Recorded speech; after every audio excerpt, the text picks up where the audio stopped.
A week ago, the chairman of the Senate Committee of the Federal Capital Territory, Senator Dino Melaya, made a startling revelation that shook me and many right-thinking Nigerians to our foundation.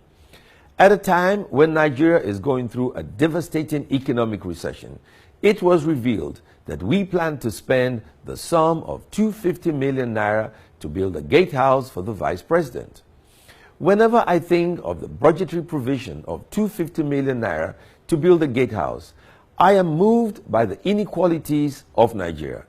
At the black market rate, which is the most commonly used rate in Nigeria, 250 million naira is the equivalent of $500,000.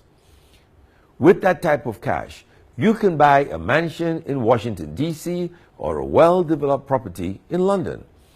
Isn't it a pity that all it can buy the Nigerian government is a gatehouse? Now we want to borrow $30 billion from other nations and foreign financial institutions. But why should any nation or foreign financial institution lend us money when we have not shown any prudence in managing the little that we have?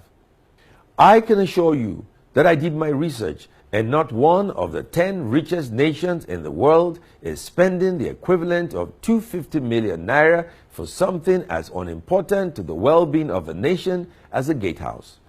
Why should America, Britain, or China lend Nigeria any money when the gateman of our vice president is living in a house that only a millionaire in their own country can afford?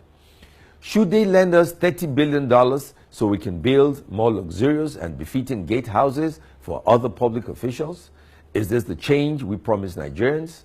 With a minimum wage of 18,000 naira, the 250 million to be spent on the gatehouse can pay the salaries of 13,888 Nigerians. How many staff are being owed salaries by the federal government? How many staff are being owed salaries by state governments? How many pensioners are dying while waiting to collect pensions that never come? How many internally displaced persons are dying of hunger while we budget 250 million naira for a gatehouse? The 250 million can feed 1 million people for a day and 200,000 people for a week. We really must make better use of our scarce resources at this time.